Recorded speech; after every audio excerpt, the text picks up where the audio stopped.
Hey, today I wanted to show you a project I've been working on for the last couple of weeks. It's a sleeper for the cab of your vehicle. I happen to have a pickup truck, so it works great in any two-row pickup truck, but you could actually use it in any two-row vehicle that you have. So check it out and let's see what you think. All right, let me show you what I've been working on.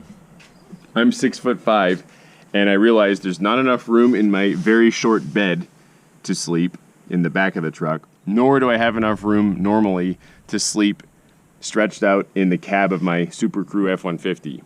But what I can do is raise a platform up high enough so that I can extend my feet and my body onto the dashboard even. So that distance from the back seat all the way up here to the dash and then beyond the dash under the windshield is way more than 6.5 foot. And that's enough for me to stretch out comfortably. A lot of you sleep in the bed of the truck, which makes a lot of sense. Even with a really short bed, I could sleep diagonally. I wanted to keep to the cab as my sleeping location because it's insulated, both for temperature and noise. It's climate controlled, and especially with an electric truck, I could just plug it in while I'm sleeping and charge, but also have basically infinite heating, ventilation, air conditioning, radio, and so on all night with the cab sleeping arrangement.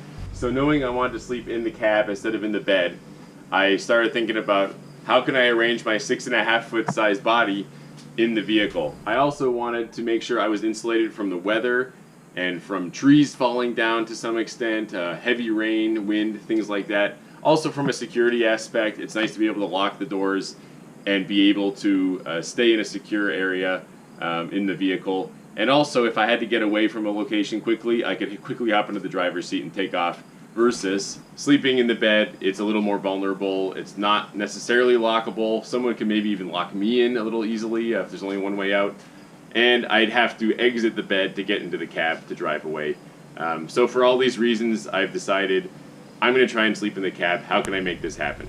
So then I thought maybe I could apply the same concept of sleeping in the bed diagonally, like a lot of guys do with the short bed trucks, and apply that to the cab. However, there's a problem with that, a few of them actually.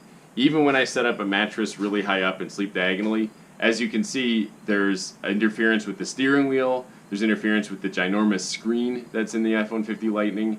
There's also a problem with the HVAC vents being blocked and the mattress constantly hitting the steering wheel and beeping the horn. Plus the HVAC controls for the air conditioning and stuff on the Lightning are all on the screen, which would be blocked by the mattress, and of course I was worried about damaging that expensive screen with the mattress. So this inflatable queen size bed elevated platform solution didn't work for me either, unfortunately, so I had to think of something else. So here's what I did.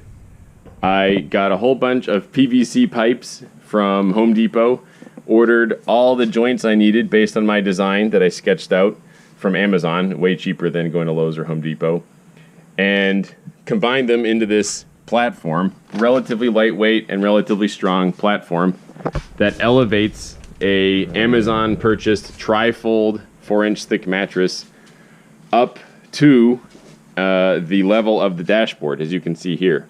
So now when I pull this on, I have the entire length from the back of the cab to the front of the windshield even, and all this distance is way more than I need for my length. Even at my height. I've actually laid on this already. It's super comfortable, surprisingly.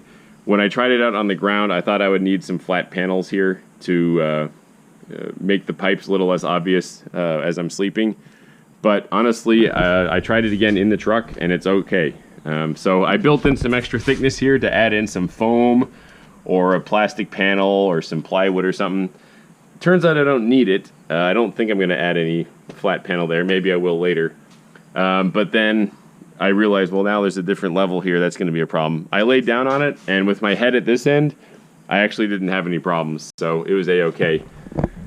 Another thing I was pleased to see is the vents are not blocked, so I can still get all the heating and ventilation I need. There's additional vents back here on the Lightning, by the way, so that's not a problem. You can also see, like I mentioned earlier, the problem with the huge queen mattress blocking the screen. Not a problem here. So I've got access to the outlets, the vents, the controls, the shifter. If I wanted to, for some reason, I could fold this down and fold the shifter down and have a flat surface here for, I don't know, stuff, but I probably won't need to.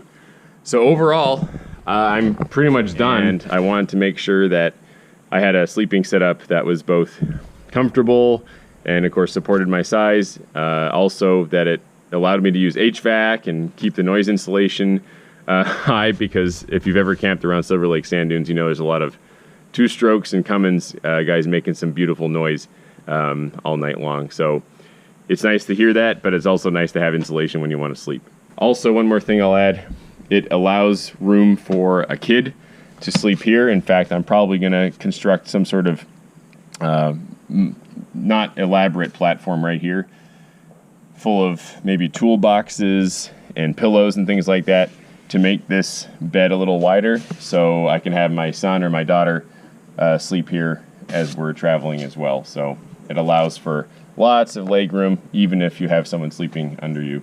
I even thought about having one kid here and one kid here, but the kids aren't super keen on this narrow space, and I don't blame them. It's kind of small, so we'll probably just keep it to one kid back here. In case you're curious, here's some dimensions. So from the back of the platform, not all the way to the back of the seat, but to the back of the platform, we're at about 67 inches. For the width, I chose around, looks like 18 inches. I could have made it wider, except this part here that the tape measure is pointing to kind of bows out towards the driver and passenger.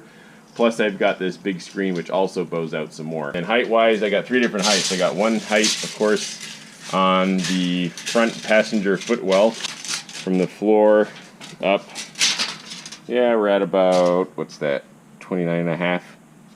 About 18 and a half, 19 inches. We're at about 15 and a half, 15 inches. Yeah, 15 and a half, I'd say.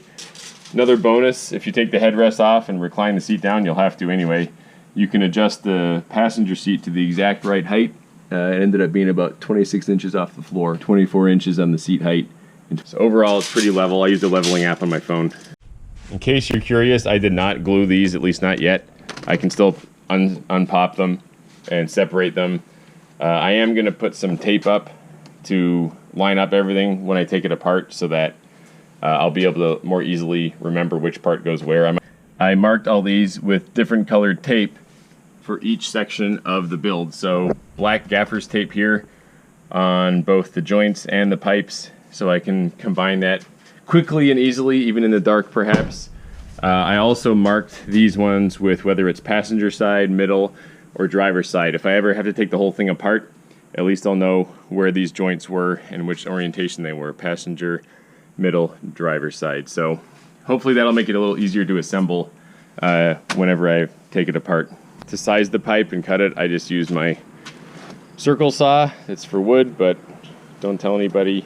And it cut through it like butter, no problems there. Definitely wear your ear protection, and I have safety glasses around here somewhere that I was using, I promise. So don't let these little white flakes end up in your eye. Definitely wear goggles or safety glasses. Oh, and please sweep up. All these plastics are going to get in your water and into your animals' tummies and who knows where, so please sweep up when you're done. Another benefit of this setup is you can actually leave it intact even while you're driving, as opposed to that huge queen mattress setup I had that took up the entire cab. It only took me about, I don't know, maybe 5 hours, something like that, with including designs. Also, I would say the cost, I'm gonna end up, it wasn't cheap, honestly. It was about 180 bucks for all the joints. I ordered a little more than I needed to, but let's just call it 180, even if I return some. And the PVC pipe was $10 times 4 10-foot pipes, so about 45 bucks, let's say. So all in, $225 or so. Oh, and the mattress, that was another, I think I got it on sale on Amazon for $39.99. So what's that around, let's see, $260, $270, something like that for the whole build. Not exactly cheap, but when I consider this my mobile hotel or cabin on wheels, with air conditioning, security, and so on, it's not that bad, and I expect to get a lot of use out of it as I'm traveling, camping, and charging, even getting naps while I'm charging perhaps overnight. So it's not that bad in the grand scheme of things. Thanks for watching. If you could, just click that subscribe button. It helps me out too, and that way you'll be able to more easily find more videos I have on my lightning, on camping, off-roading trips, and other content that you're going to enjoy. So stay tuned for more in the future. Thanks.